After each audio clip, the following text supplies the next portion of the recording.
Here's another in NBC's great parade of new shows.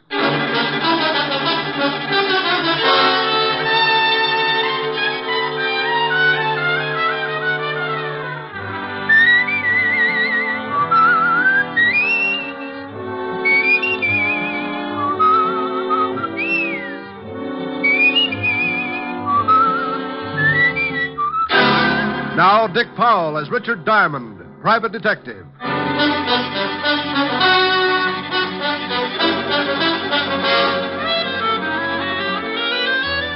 Hello there, this is Diamond. You know, this business I'm in can get pretty silly sometimes. I can go along for a whole month and get by on nothing but meals at the automat and a dozen laughs a day. The funny ones usually pay just as well as the tough ones, but eventually somebody starts something that's about as funny as an open grave. So then I put on a long face and start carrying my 38. I don't worry about those times because I don't think about them. I just know they'll be around, and I know I won't have to bother about it unless I get my 100 a day in expenses. That's the equalizer. As long as I get that ever-loving loot in my little hot hand, Lucifer can walk in with a machine gun and I'll arm wrestle him for the price of a hot dog. Last week, I stopped in the middle of a real yocker and realized that I'd been giggling overtime. That's right. The cycle had caught up with me, and the label on my future had changed from fun time to trouble, and no guarantee as to the date of expiration. What started all this? Well, one morning on 53rd Street, a couple of guys were just pulling up in front of a garage. This the garage? Yeah. Go on, drive in.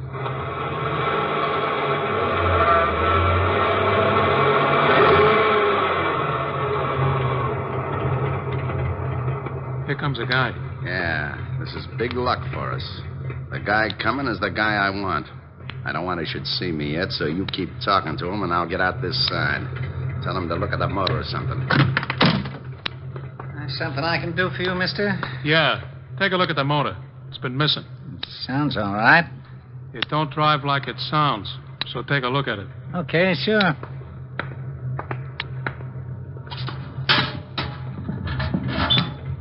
Race it once. Huh? I said race it once. He don't hear so well. Huh? Hello, Billy boy. Where did you come from? How did you get here? One at a time, Billy. I came in the car, got out the other side. You're looking good, Billy, real good. What do you want? How did you find me? Can't you ask just one simple question? You get so all mixed up, Billy. Look, leave me alone, please. Sure, Billy, I'll leave you alone. All alone, you louse.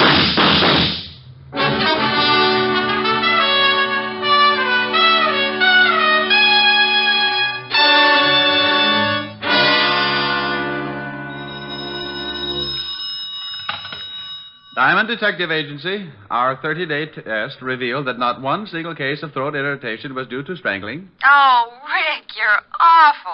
Oh, how can you say that? I'm lovely, I'm engaged, now you steal wool. Oh, you idiot. Ah, you peaked. Hello, honey. Hi. Am I going to see you tonight? Sure, what'll we do? You get here about 8, I'll think of something. Oh, let's stay in. I've got that awful broke feeling again. Oh, is business bad, Rick? Well, it's pretty bad, but it gives me a chance to get some exercise. Exercise? Yeah, I found a Japanese beetle in the desk the other day, been giving me judo lessons. I'll just pretend I didn't hear that. Don't knock it. Vaudeville's on the way back. Leave it alone. Let it live. Helen. I'll see you about 8. Wait a minute, honey. I think I forgot to shut something off. People are running in. Clients? I'll find out. Oh, would one of you gentlemen mind dropping a few $100 bills on the floor? Well? I'll call you right back. I don't think they're spendthrifts. All right, Rick. Bye. Bye, honey. Well, now, lads, what can I do for you? Your name Diamond? Yeah? Would you mind closing the door? I've got a beetle that'll break my arm if he catches cold. Hey, this guy's screwy, boss. Shut the door like he says. You got a beetle, huh, funny man? Yeah, and I'll bet you 8 to 5 he can throw you. Well, if you have got a beetle, he must be running around your head, but I ain't got time to find out. You know something? I don't think we're going to get along. You may be right, funny man. It depends. On what? On whether or not you turn the bundle over to me. Look, Rockerhead, if you're looking for your laundry, you got the wrong Ben. I don't like the way this guy talks. No, but first we ask him nice. We want the bundle, funny man. You just said that. I say it again for you. Then if you don't get it, I make you understand. Like how? You couldn't point out Clyde Beatty in a lion cage. Here it is. Now try hard. I want the bundle. I know this will throw you, but what bundle? He's going to be difficult, boss. Shut up. Look, Shamus. Some of my friends think I'm kind of good-natured, but sometimes I fool them and get nasty. You should be ashamed of yourself. You want to know what bundle? I tell you. Maybe you snap out of it. The bundle the dame gave you, the 200,000. 200,000? 200,000 what? Girdles? That does it. Vern, see why the Shamus is lying. Now, wait a minute, Buster. You go on the muscle with me, and I'll tear off your biceps and stuff them in your fat face. Vern. Yeah? Oh, nuts. Why is it that 38 always changes my mind, and I wanted to be so virile? I'm going to use this gun unless you tell us where you got the 200,000. Now, this is getting silly. No, it ain't. Well, It's getting bloody, see? Hey, now, what's going on? I told you, funny man. I want what you got. Well, what I got hurts, and you're welcome to it. You sure ask for it. No. Come on. You save your head from getting squashed, and me and Vern save a lot of time. Where you got the dough? Look, I didn't know what you were talking about when you started, and I'm just as stupid now. You are that, funny man. Vern? Hey, wait. Now, A gun barrel can cut you up pretty bad. You want to see how bad, or do you want to tell us? You think I like the massage? I tell you, I don't know what you're talking about. I don't like to be kept waiting, you. I don't like it none, see? Now you spill your guts, so my boy chops you up like hamburger. Open your yap and sing. Sing, you hear me? Okay, but you won't like it. I can't begin to tell you. Close his lousy mouth. Close it good. I knew you wouldn't like it. Now, funny man, you got a wisecrack? You gonna still make like a hero? Answer me, funny man, or I step on your face. Boss. Shut up. But, boss, Yeah. What do you want? he don't hear you. He's out. Huh? Oh. Well, what did you sap him so hard for, stupid? Maybe you turned him off for good. Nah, he'll be around in a couple of minutes. Then I can work on his ribs. He'll tell us where he's got the dough. I don't know. You don't know what? He's got the dough, you sure know that. Yeah, the dame says you give it to him. You think maybe she crossed you? You think she skipped? I think maybe we better find out. This Shamus is pretty stubborn or pretty clean. I think we find out. How? You watch. I'll search the joint, then we'll get out of here. What about the Shamus? You'll make it all right. I want him around for a while. After we find the dough, you can put him back to sleep.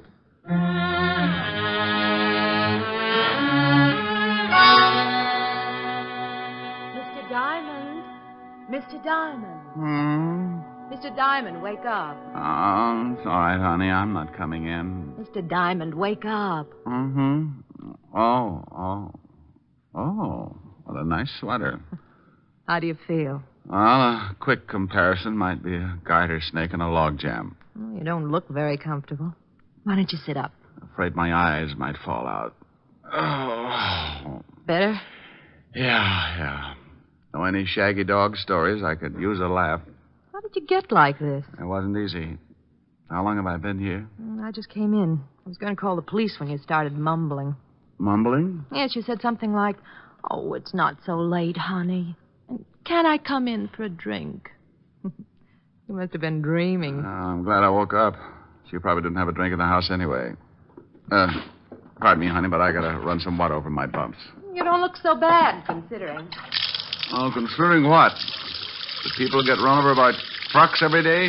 When you start feeling better, I'd like to talk business. Oh, well, with business, I straighten right up. What's on your mind? Oh, that sweater. I want you to guard something for me. Why? You're the type that goes bear hunting with a switch. Is that supposed to be nasty? Well, take a guess. I just get mauled up by two gorillas, and before they get nasty, they mention some dame and some money, and you know anything about it? Why should I? Well, I wake up, and there you are. I thought maybe you stopped by to see if the boys get a gold star for the work. I don't know anything about it. Now, do you mind if I sit down? No. I'm sorry, I haven't got anything more comfortable. The termites just walked out with my couch. What do you want guided, lover? I can't tell you what it is, but it's in a locker at the 42nd Street subway. I want you to pick it up and keep it with you until I call for it. I get $100 a day in expenses, and when I don't know what I'm doing, the fee looks like a skyrocket. Here's $500. Mm-hmm. When I pick up the item, you get $500 more. Ooh. And I'll be back in 2 days. Well, I was going to start looking for the guys who gave me this headache, but $1,000 makes me impatient. You, got the key to the locker? Yeah, right here. By the way, do you work nights, Mr. Diamond? Well, not in the office. Don't you think I ought to know your name? You get the item, and I'll introduce myself in 2 days. And I do keep a drink in the house, Mr. Diamond. She got up then and walked out of the room like Eve with half an apple. I put some iodine on my face and headed for the 42nd Street subway. All the way down, I kept thinking about those 2 mugs who had worked me over, and for the life of me, I couldn't guess why. I didn't know it then, but if I could have guessed, it probably would be for the life of me. I reached the subway and went down. I found the locker, opened it, reached in, and pulled out a small black leather bag with a lock on it. Out of curiosity, I tested the weight and finally decided I must be guarding a sack full of spider webs. I tucked it under my arm and turned to go. But sometimes things don't always work out the way you plan them. Okay, Shamus. Let's have the bag. Oh, when am I ever going to make Eagle Scout? I should have smelled something. Hello, Vern. I'm in a hurry. If you wisecrack, you get dead. Give me the bag. Where's your friend? Out collecting heads? I guess I gotta kill you. We guess again. Here's the bag. Okay. I should make a hole in you just because you ain't honest. You had the dough all the time. You mean in that bag? Oh, now don't tell me it ain't in it. Well, if it is, Buster, it's all in one bill. Feel the weight. Hey, it is too light. Why, you lousy, no-good gumshoe. This time I don't play around. Frank wants that dough, and you're going to show me where it is. Oh, I wish you'd get yourself a 22. Those big guns make dents in my back. I'm going to count 3, and you're going to tell me where the dough is, or I'll kill you all over the place. You couldn't make it 100, could you? It's so much fun when you pass 50. Be funny. You're only killing one guy. 1. This never happened when I went on next to closing. 2. Oh, now, wait a minute. Look. You look. It's your last chance. Drop it, Byrne. You're boxed up. Hey, who's that? The Marines. Why, you dirty... Rick, are you all right? Oh, Walt, I know you're bashful about these things, but you're going to be kissed. Oh, now stop that. Otis, have your boys keep the crowd back. All right. Keep back. Come on. What about the gunner? You shot him good, Lieutenant. Well, I'm glad you noticed, you mallet head. Now, what about him? He's dead. How did you find that out? 20 questions? Oh, yeah? Well, I guess we saved your life this time. Well, I hope I can do the same for you sometime, Sergeant, but science will hate me. Oh. Now, don't you start blubbering again, Otis. I couldn't stand it. Go get the wagon like a good boy. Okay, Lieutenant. Now, what's this all about, Rick? Believe me, Walt, I don't know. How did you get here? We got a call from a dame about 10 minutes ago. Said you were coming down here and some guy was going to kill you. Well. Now, don't you well me. I want to know what this is all about. Let's get on to headquarters, and I'll tell you just what I know. Well, are you coming? You mean you're going to cooperate? Well, certainly. Oh, Otis. What's the matter, Walt? I feel a little faint. Would you mind helping me up the stairs? I think I've been working too hard. Walt and I left the subway and headed for the 5th Precinct Police Station. On the way over, I told him about the girl and about the 2 hoods who had worked me over in my office. When we reached the station, he shoved the rogues gallery at me, and I started going through the miles of photographs. Well, the guy we shot in the subway was one Vern Gironda, small-time torpedo, but we can't find out anything else. Can't you find the other one in any of those pictures? Well, I've looked through them all. All I know is his name is Frank. Maybe he hasn't got a record. Here, try this stack. Dates back to the year 1. Well, you can bet on one thing, Walt. The girl who called you was the girl who was in my office. She was the only one who knew I was going down to the locker in the subway. But how did she know this Vern Gironda was going after you? Well, she must have known he was going to tail me and that he was after something. Something that could have been in that black bag. It was a plant because she knew it was empty. I think she'd planned that when this Vern caught me with an empty bag, he'd get rough enough to shoot, and if you were there, you'd have to stop him. You mean she wanted him dead? Well, that's my guess. Dead or in jail, but out of the way. That 200,000's probably behind it. Walt? Oh, did you find something? Yeah. This is the other guy who came into the office. Yeah? Let's see. Hey, what do you think you're doing? What's the matter with you? This is the man. You're crazy. Now, you listen to me. If you're trying to start one of those routines Oh, again... now, wait a minute. You asked me to pick out the hood that was in my office, and this is the boy. A little younger, maybe, but you know darn well I wouldn't make a mistake on identification. This is screwy. This is ridiculous. Where's my bicarbonate? Oh, what is wrong with you? Rick, that's Frank Purcell, and he's been dead for 2 years. What? Oh, wasn't he the guy who went over a 50-foot cliff with his whole gang? That's right. The car burned. The only guy they didn't find in the wreck was Billy Crump. He disappeared completely. Well, this one got out of it, too, and stayed around long enough to pay me a visit this morning. And his first name was Frank. Oh, it's impossible. The boys chased them right after the holdup and shot out one of their tires. Watched the car go over and saw it turn. Didn't they knock over the payroll at the Martin shipyard? Sure, got away with 200. $200,000. Lieutenant, Huh? Oh, yeah. What is it? on that killing down at the garage. That guy was just identified as being wanted for armed robbery. Killing? Yeah, pretty bad. Somebody shot up a guy that worked in the place. Well, who was it? Her name was Crump. What? Yeah, Billy Crump. Stuck up some shipyard about 2 years back. Oh, shut up. Oh, I was only telling you. Okay. What else on him? He has a wife, lives at 64th Street, apartment 205. That's all. Well, don't just stand there, you applehead. Go get the car. Oh, yeah, Lieutenant. Come on, Rick. I'm waiting. All right. I apologize. Oh, you really don't have to, Walt. I was as confused as you were. Was. But you're not now? No, I don't think so, Walt. But let's get over to see Mrs. Crump.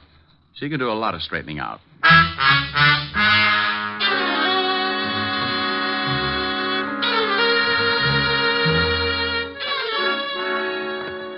I hope Mrs. Crump is in.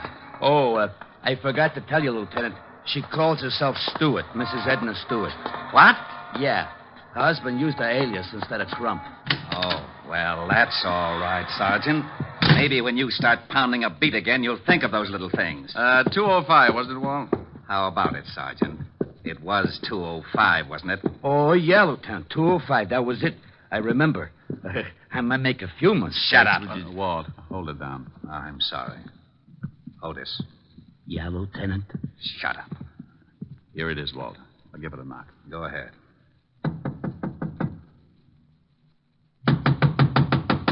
Looks like no score. Try the door. Why, Walt, without a warrant? Now, don't you start that again. If Frank Purcell is still alive, we're going to grab that 200 grand. We've got to work fast. Besides, I'm not trying the door. You are. Well, it's open, unstained, and honest. I suppose you'd like me to trip you just so you can say you fell in by mistake? Oh, come on. Pick up your big feet, Otis. That would be hard, even for Samson. Oh, yeah. Now, you listen to me, wise guy. I'm getting sick and tired of... Ooh, holy cow, Lieutenant. It's a body. Rick, how about it? Quite. Mrs. Crump. Mrs. Crump, Mrs. Stewart, the girl in my office this morning, no difference. I figured she might be the one in your office when I heard Crump had a wife. She must have had the 200 grand, and Purcell killed her for it. Well, you can bet the cash wasn't in the apartment because she was too smart to keep it here. Well, there are no signs of a struggle. From the way she's lying, she was probably sitting at this desk. Writing pad on the desk, Lieutenant. Keep your paws off of it. She was writing something. Went through to the bottom sheet. Yeah, numbers. Otis, start casing the place and have a conscience when you pass the icebox. Okay, Lieutenant. Too many numbers for a phone. Walt, what are we looking for? Why, Purcell and the 200,000. Okay. Now, we don't know where Purcell is, but that 200,000 had to cool off until Crump could spend it. So? Now, where would be the safest place to keep that much cash? The numbers. Safety deposit box. You have just won yourself Sergeant Otis. I should cut my throat first. Now, it's a cinch Purcell has gone down to the safety deposit box. Hey, I found a couple of plane tickets, Lieutenant. And it looked like they'd started to pack. Yeah, let me see them. 2 for Mexico City and good for the first. That ties it. Would you mind whispering in my ear, or am I asking too much? Walt, when Mrs. Crump came to my office, she made it very clear she'd be back in 2 days. That's the first of the month. I don't know how long she'd been there before I woke up, but she was interested in my office, and she was coming back in 2 days. Now, if she wanted to hide something, the best place would be somewhere that had already been searched. Otis, you think you could dig up a safety deposit box under the name of Crump or Stewart? Here's the number. I can try. Stout fellow. Now, Walt, if Frank Purcell did kill the girl and then headed for the deposit box, I don't think he found much. And the only other person that Mrs. Crump contacted and that he suspects is yours truly. Uh-huh. And he'll tail you, or worse. I hope so. But I want 10 minutes alone in my office before he catches up. Now, Otis, get going and call me at my place. Right. Now, Walt, I'm going to walk around for about half an hour and see if I can pick up a tail. Then I'll lead him to my office. I'll get there at exactly 2:30. You get there 10 minutes later. I think I'm going to need help. I still wish I knew what you were up to. Now, as soon as Otis finds that deposit box and tells me if Mrs. Crump was at the bank around 11 this morning, I'll tell you the whole thing. And if I'm lucky enough to stay alive, you'll have Frank Purcell to fill in the details. I left Walt and started walking. If Purcell was after me, he was too smart to let me spot him, so I just kept going until I'd used up the half hour, and I was on my way up to my office. Purcell wouldn't follow right away, so that gave me the 10 minutes I wanted. I went in and looked around. Nothing had changed. Desk, chair behind and chair in front. Small closet with sink, hat rack, and bookcase. I went to work on the bookcase first. Nothing. So I took the desk apart. I kept going. Closet, under the rugs, still nothing. I took a breather and tried to reason it out. If I had suspected something in the beginning, where would be the last place I'd look? Something I never used. I didn't have a vacuum cleaner, so that was out. Then I remembered something. Something the girl had said that morning. Do you work nights, Mr. Diamond? I looked up at the big light bowl hanging from the ceiling. A little lost weekend, but it was worth a try. I walked over and snapped on the light switch. Score for Diamond. With the light on, the bowl became transparent, and lying at the bottom, I could see the outline of a large bundle. I forgot to smile because the footsteps coming up at the hall sounded like company. I turned off the light, went over to my desk, and sat down with a very comfortable 38 between my legs. Well, good afternoon, rocker boy. Did you forget your bucket of blood? I forgot something? Sure, funny man. I forgot to leave you dead. Don't look so unhappy. You tried. I've been getting a big run around all day, so I brought me something to slow things down. You want to see it, or do I keep it in my pocket? Well, if it's a mouse, I'll scream. In this pocket, I got 6 ways to kill a louse. If you ain't seen a louse, just grab a mirror. Oh, by George, by George. That was a good one. What's the matter? Was the deposit box empty? Oh, you know about that, do you? I figured you was working with a dame. Well, you got a silent partner now. You're right. Last time I saw her, she was speechless. I'm going to do the same for you, funny man, but I make a deal. You say no or even maybe, and I'll kill you where you sit. You say okay, and I'll let you keep going till you choke on one of your jokes. You tell me if I'm right, and I'll give you a quick answer. You've been after Billy Crump ever since the shipyard robbery because he got away with the money. You finally found his wife, and she got scared. She bought 2 tickets to Mexico. How'm I doing? Great. You tell a good story. When Mrs. Crump saw all that lovely cabbage, she got greedy. She got a hold of you and made a deal. Yeah, she was a pretty smart chicken. I knock off her husband, Billy, and she splits the dough with me. And if I guess right, at 11 o'clock this morning, while you were killing Billy Crump, she was grabbing the $200,000. So that's how it goes. But after we rubbed out Billy, she called and said the dough was planted with you. She wanted the dough herself. She used me to lead you to the subway. Right. Where were you? Upstairs. I figured something was up. Well, nice little plot. You kill her husband, the cops kill you and your torpedo, and bless her little heart, she winds up with a pot of gold. Now, she winds up dead. The dough wasn't in the box, so she planted it somewhere. We saw her coming in here after we worked you over. Now, I think she stashed the bundle here while you was out cold. So, do I get it, or do you die? What are you going to do about that big, bad policeman outside the door? I'm going to laugh at him because he ain't there. Walt, stop snooping. Come on in. Hey. Well, what do you know? You wasn't kidding. This might mean a promotion, Purcell. You want to turn around and be a good boy, or do you want it the hard way? I stay the way I am. You're in a tough spot, Mr. Copper. If this funny man's a friend of yours, he's going to get it the minute you try your luck. Rick? Yeah, Walt? He's got a point. I might be lucky and get him just right, but it's a long shot, and if I miss, he'll pull the trigger on you. You're pretty smart for a copper. Walt? Yeah? The way it looks, we could be here all night unless somebody gets shot. That's the way it looks. What do you think, Purcell? Like I said, the cop guns me, I gun you. Silly, ain't it? Be a lot sillier if I had a gun. Funny, man, that would be a riot. Well, start laughing, pal. You sure ruined that desk. I couldn't help it. Had the gun between my knees. I move, he shoots. Had to try it right through the desk. What are you sweating for? Me? I could use you for a shower. How's Purcell? Unhappy. How about it, Purcell? I ain't giving odds. Hey, funny man, you know something? You ain't so funny. Get the phone, Walt. Yeah? Lieutenant? Oh, no. Yeah? I found the box. The Crump dame was in the bank at 11 o'clock this morning. I found it pretty quick, huh? Hooray for you. Wait a minute. Rick, you were right about the...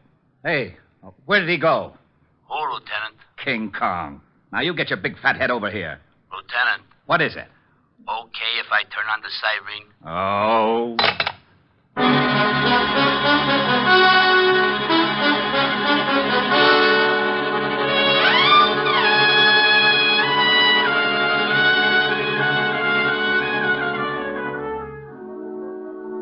Here's the iodine and bandages, Miss Helen. Oh, thank you, Francis. Stop squirming, Rick. Oh, honey, I know what's coming when I leave here. I'm going to look like an advertisement for a snappy funeral. You baby. It's just a little iodine and bandages. Oh, get her. You use enough iodine to stain an elephant, and so much bandage you could roll up a herd of mummies. All right, then get infected. I am infected. Rick, stop Come that. here now, come here. I've had a tough day. I've been beat up, shot at, and been insulted by Sergeant Otis. I need some relaxation, and I want to play. Should I leave, Miss? You stay right where you are. I think there's a wolf loose. Francis, Yes, Mr. Diamond. have you studied your lessons on how to be a private detective? Oh, yes, sir. I'm up to Chapter 8. But have you read Chapter 8 yet? Well, no, sir. Oh, that's too bad. I was going to give you some first-hand advice on that chapter tonight. Oh, I'll go read it right away, sir. May I, Miss Helen? Go ahead, Francis. I can't win. Oh, this will be jolly. Now, come here, you. But, Rick, stop it. Get away from that piano. No. You are my sunshine, my only sunshine. You make me happy. come on. Well, you know Come what they say about music soothing a savage beast. If you don't like it, you sing something. Oh, what for? You don't even look a little wild. Sing something. I'll get as wild as you want. Oh, now there's a statement. Go on. All right. Little girl, you're the one girl for me. Little girl, you're as sweet as can be. Just a glance at you meant love from the start. And oh, what a thrill came into my heart. Little girl, with your cute little ways, I am yours for the rest of my days. And this great big world will be divine. Little girl, when you're mine, oh, mine. Okay, honey, now get wild. All right. Come here. Ah, a little wilder. Yeah. There you go. Mr. Diamond, I'd like to ask your opinion. It says in Chapter 8 that homicide... Oh. Well, look at that. And I'm not blushing. Oh, I must be getting used to it.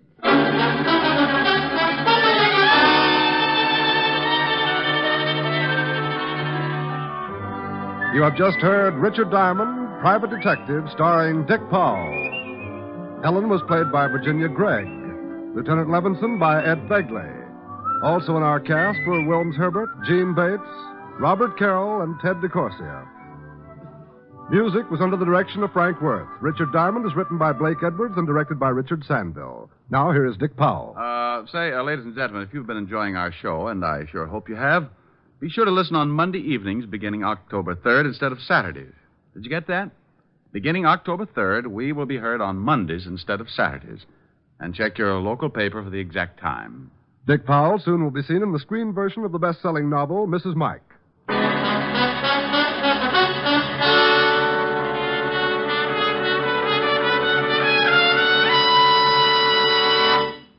The Judy Canova Show returns to most of these NBC stations next Saturday in this time period. Richard Diamond, Private Detective, moves to Monday evenings beginning October 3rd. Next week, tune in at this same time for the Judy Canova Show and hear Richard Diamond, Private Detective, Monday nights beginning October 3rd. You're tuned for the stars on NBC.